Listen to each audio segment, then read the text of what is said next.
when you invoice Home Heroes, you invoice on the Friday at the end of your week, and you account for every day from the Monday to the Friday.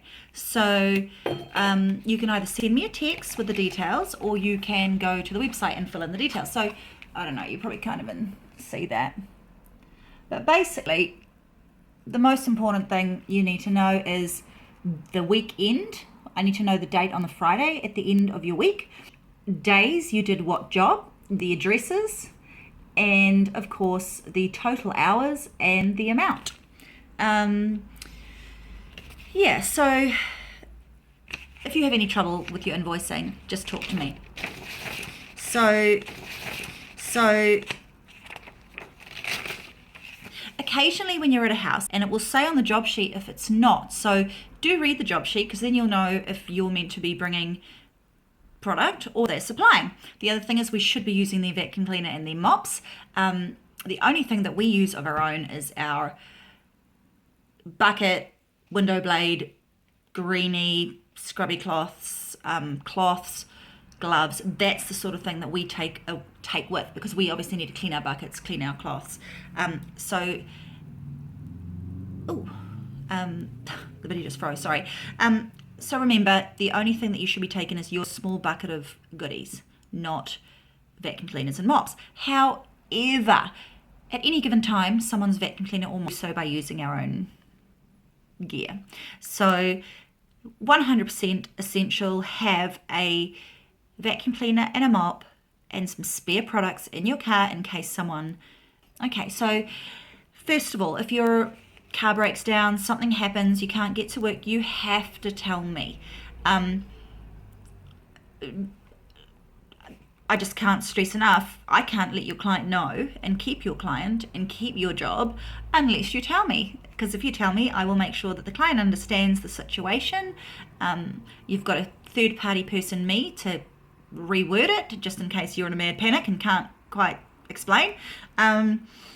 And usually if we are polite, and it doesn't happen every week, we will just continue on the next week. But obviously if it becomes a regular problem, we'll need to talk, and that way I might be able to help you out somehow. Taking leave. In your folder is all the information about leave, and I'm not going to talk about it now because I think it's quite self-explanatory, so I'm not going to waste your time. But there is an application process, so if you need to take 2 weeks off for a trip or a funeral or whatever you're planning, I just need notice, and I need notice because we need to cover you. We can't necessarily just bounce out of nowhere and cover you. It often takes 2 weeks of planning, of me getting someone else along to your jobs. Sometimes I even have to train someone new. Sometimes I have to change other jobs. It can be quite a stressful time. So the more time you give me, the better, and I would really appreciate it. We usually take off compulsory time every year between Christmas Day, so the 25th of December, and we're always back on the first Monday after the 7th of January. That's generally a rule. Now, if you want that time off, that's great, because it means I don't have to work, and we can all relax once a year. However, if you really want to work, just let me know, because sometimes we get batch cleans, sometimes we get extra work, and if you need the money and you want to work through, oftentimes some of our other clients will not want us to have a break, and so you can cover the other ladies. So just talk to me if you want to work through the holidays. Otherwise, enjoy your time off. You deserve it. All right. There are a couple of things. Now, you're in a big position of trust. We trust that you are going to look after the keys for the homes you're given. Please let me know if you lose a key, because we need to sort it as soon as possible. Every hour that a key is lost, someone could pick it up and try to open the house. We don't write addresses on keys, ever. We don't write... we usually write a little something on the key that is just our own personal way to remember where it belongs. We never share the information about the keys with anyone. We don't even show it to someone and go, oh, these are the keys to such and such, because clearly it's all private. Now, the other thing is you're paid on time. You're paid by the hour. You're paid by 3 hours, 4 hours. I get a lot of reports from usually the client that you're working for that you haven't actually worked the time you've said. Now that's really embarrassing on a lot of levels, because the first thing that happens is they think, oh well, we've always cheated them, we've always left early, and so they're paying for something they're not getting. But the other thing is, you might have thought, oh, just whip out 15 minutes early this week, and you rush like a maniac to get it finished, and then the next week the client says, oh well, obviously she's getting it done in time, how about we just make it 2 hours instead of 2.5? And the next thing you know, you're working like a maniac every time you go to their house, which becomes an absolute nightmare. So even if there's a spare 15 minutes, even if you think, oh God, I've done everything and I'm bored out of my tree, find something to do. Clean a layer of the fridge out. Do some windows. Go under all the carpets. Pull out furniture. You will find stuff to do.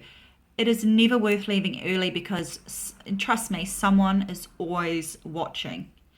And I'm not meaning that to be scary. The neighbours, the mother across the street, they turn up home at the end and you're not there. So please stay the full time. I can't stress that enough.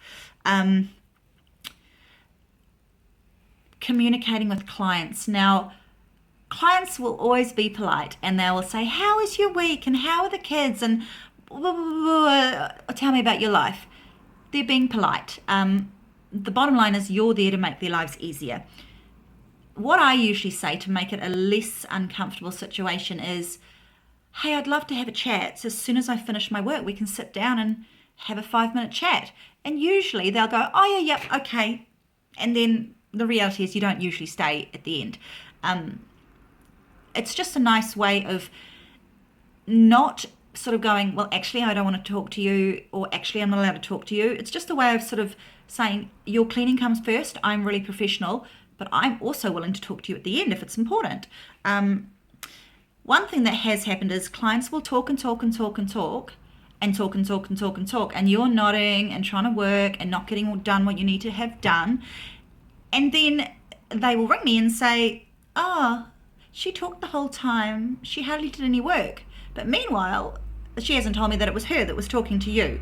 And it's really hard for me to figure out who was and who wasn't talking. So the bottom line is, just get the work done so it doesn't look like you're taking a break to talk, and go from there. The other thing is, if a client says, have a cup of tea, sit down, have a cup of coffee. Now, you can first say, if it's a very long clean, you can go, sure, I will take a 15-minute break at 9:30 or 11:30 and sit and have a cup of tea with you, and I'll take that time off the cleaning. They will say, yes, it's really clearly understood that you're taking a break that's not paid. Or what I always do is, if they say, do you want a coffee, do you want a tea, I will always say, hey, look, as soon as I finished up here, I'd love a cup of tea. And half the time, by the time you've finished up, they've left, they've forgotten about it, you've forgotten about it, and you can move on without any hassles. But yeah, generally we don't sit and have cups of tea with our clients or sit down and have big chats unless it's clearly understood by them that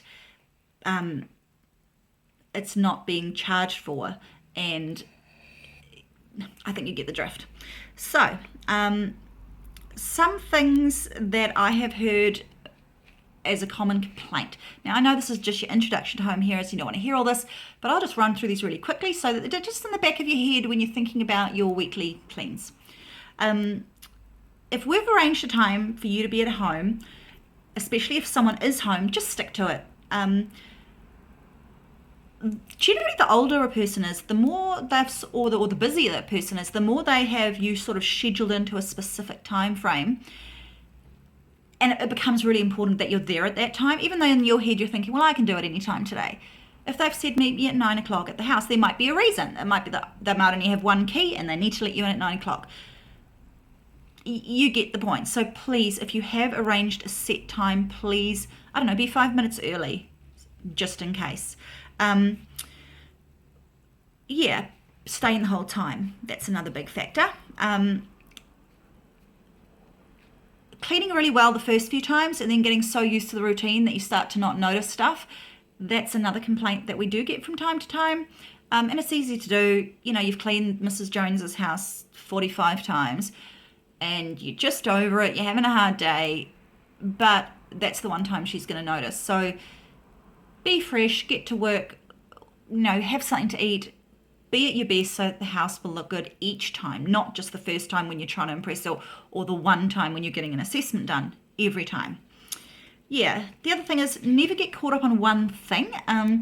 Occasionally we can find something like, oh, I've moved the microwave and now it's so bad I'm going to have to spend an hour cleaning it. You've only got 2 hours for the whole job, so you have to go, okay, I will give it a quick once over and I'll work on it a little each week.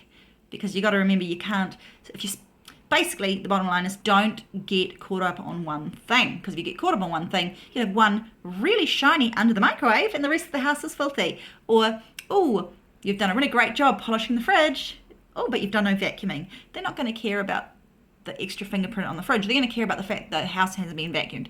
I mean, another way to think of it is the big things. If the big things are done, the kitchen, the bathroom, the floors, then you've got a little bit of spare time, go and do those extra things that take extra time, but don't make those a priority.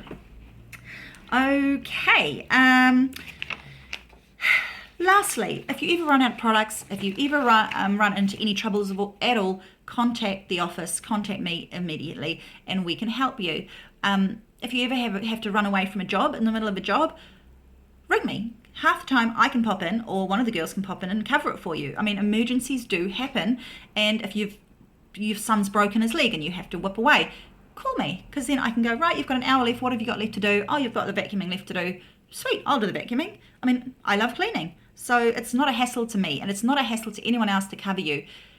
The worst thing you can do is just not tell anyone, because the client will come home and we're out of there. She's never going to trust us again.